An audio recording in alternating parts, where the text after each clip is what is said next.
হঠাৎ করেই কেন জানি না ফার্স্টে বাগবাজারের কথা চিন্তা করলাম।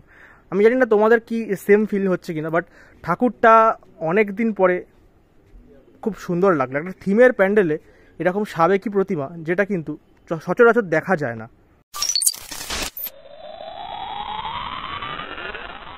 দক্ষিণ কলকাতার অত্যন্ত বিখ্যাত পুজো কালীঘাট মিলন সংঘ, যে পুজোটি প্রত্যেক বছর আমাদের নতুন নতুন থিমের চমক দেয়। এই বছর তাদের পুজোটি 81তম বর্ষে পদার্পণ করেছে এবং আমরা দেখতেই পাচ্ছি এই মুহূর্তে আমার ব্যাকগ্রাউন্ডে বেশ উজ্জ্বলতম একটা কিন্তু পরিবেশ সৃষ্টি হয়েছে। থিমের নাম মানতপুরী। তো চলো এই ভিডিওর মাধ্যমে তোমাদের এই মণ্ডপের বাইরে থেকে ভেতরে এবং মাতৃ প্রতিমা সমগ্র কিছু শেয়ার করব। তো বেশি দেরি না করে ভিডিওটা শুরু করা যাক।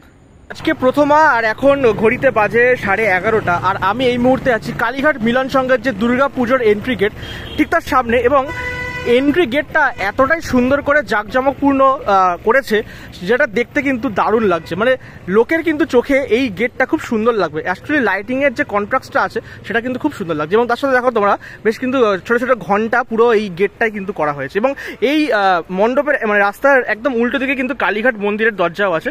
তো খুব একটা প্রাইম লোকেশন, সামনে হচ্ছে হাজরা মোড়, তো খুব প্রাইম লোকেশন। আমরা যদি এখন এখান থেকে ভেতরে ঢুকি তাহলেই কিন্তু দেখতে পাবো মণ্ডপটা। এই হচ্ছে মণ্ডপের মূল গেট, আর এই গেটটাও ঠিক ওই বাইরের রাস্তার গেটের মধ্যেই কিন্তু ডেকোরেশন করা হয়েছে। এবং তোমরা যদি এখানে দেখো সুন্দর করে কিন্তু যে বলছিলাম ঘন্টার মধ্যে লাইটিং দিয়ে কিন্তু এই জায়গাটা ডেকোরেশন করা হয়েছে। খুব ব্রাইট লাগছে এই প্যান্ডেলের এই জায়গাটা কিন্তু দেখতে খুব সুন্দর লাগছে। মানে লাল কাপড়ের সাথে একদম সিম্পল জিনিস, কিন্তু দেখো বাঁশ দিয়ে যেমন প্যান্ডেল তৈরি হয় সেরকম বাঁশ আছে, তার মধ্যে লাল কাপড় বাঁধা আছে। এবং এখানে যদি অনেকটা যারা মানত করে না, মানত করে বিভিন্ন জিনিস ঝুলিয়ে দেয়, সেই রকম একটা অনেকটা ফিল দিচ্ছে ব্যাপারটা। তো এই পুরো পোর্শনটাই ঠিক এই রকম কিন্তু দেখতে লাগছে। চলো ভেতর দিকে আমরা প্রবেশ করি।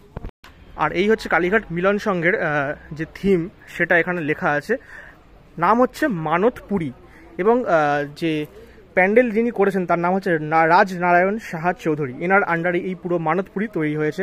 এখানে কিন্তু সম্পূর্ণ লেখা আছে মানে থিমের ব্যাপারে, তোমরা চাইলে পজ করে দেখে নিতে পারো। চলো এবারে তাদের পুজো কিন্তু 81তম বর্ষে পদার্পণ করেছে। ভেতরে যদি দেখো এই জায়গাটা অসাধারণ ব্রাইট কিন্তু লাগছে। এবং নতুন করে মণ্ডপের ব্যাপারে কিছু বলার নেই, বাইরে থেকে একদম মণ্ডপের এই ভেতরের পোর্শনটা সমস্তটাই একই রকম, পুরোটাই কিন্তু মানতপুরীর ওপর বেসড করে কিন্তু করা হয়েছে। যেটা তোমাদেরকে আস্তে আস্তেই বলছিলাম, আমরা যারা মানত করি সেই মানতটাকেই এখানে কিন্তু ফুটিয়ে তোলা হয়েছে।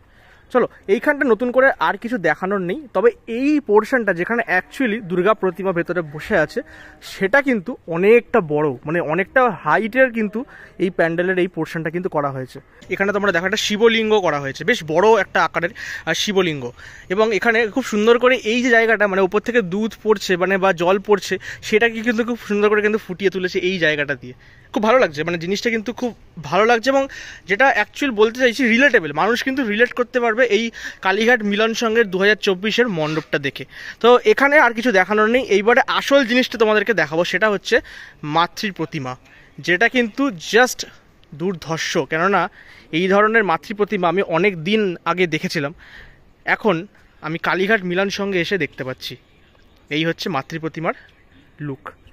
চলো ভেতরে ঢুকে তোমাদেরকে একদম সামনে থেকে দেখাই।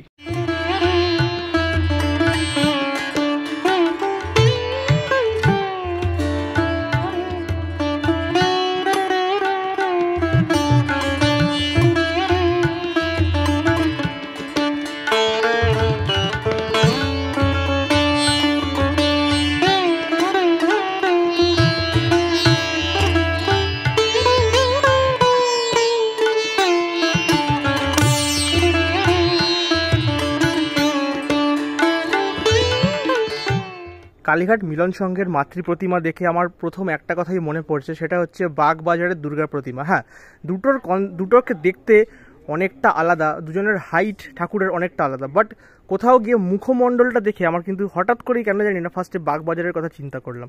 আমি জানি না তোমাদের কি সেম ফিল হচ্ছে কিনা, বাট ঠাকুরটা অনেক দিন পরে খুব সুন্দর লাগলো। একটা থিমের প্যান্ডেলে এরকম সাবেকি প্রতিমা, যেটা কিন্তু সচরাচর দেখা যায় না। খুব সুন্দর একটি প্রতিমা আমরা এই মুহূর্তে কালীঘাট মিলন সংঘে দেখতে পাচ্ছি। আর বাইরে যেই অংশটা দেখো, ভেতরেও কিন্তু সেমই আছে, শুধুমাত্র প্রতিমাটা সাবেকি। আর এই প্রতিমাটা আমি যদি খুব ভুল না করে থাকি দীপেন মণ্ডলের তৈরি। দীপেন মণ্ডল অত্যন্ত বিখ্যাত একজন শিল্পী, প্রতিমা শিল্পী, তারই কিন্তু তৈরি এই মাতৃ প্রতিমা। কালীঘাট মিলন সংঘের 2024 সালের থিম মানতপুরী। থিমটা যেমন মানতপুরী তেমনইভাবে কিন্তু প্যান্ডেলটি সাজিয়েছে, এবং যেটা বলার বিষয় সেটা হচ্ছে খুব সিম্পলিস্টিক থিম, মানুষের সাথে কিন্তু কানেক্ট করবে। আমরা যারা মানত করি কি সেই পুরো বিষয়টাকেই কিন্তু এই মণ্ডপে শিল্পী তুলে ধরেছেন। এবং যেটা সবথেকে হাইলাইটেড বিষয় সেটা হচ্ছে এই প্যান্ডেলের মাতৃ প্রতিমা, যেটা কিন্তু মন ছুঁয়ে যাচ্ছে আমার। অন্তত আশা করব যারা দর্শকরা এই প্যান্ডেলে মাতৃ প্রতিমা দর্শন করবে তারা কিন্তু কোথাও না কোথাও সেই বাগবাজারের প্রতিমার কথাই মনে পড়বে। তো আমার অন্তত সেটাই মনে পড়েছে। তো এটুকুই বলার ছিল, দেখা হবে খুব তাড়াতাড়ি পরবর্তী ভিডিওতে। আজকের মতো বিদায় নিচ্ছি, আর আশা করব তোমাদের এই ভিডিওটা খুব ভালো লেগেছে, তাই এই ভিডিওটা তোমাদের আত্মীয় পরিজন প্রিয়জনদের সাথে শেয়ার করে নেবে। চলো বিদায় নিলাম আজকে।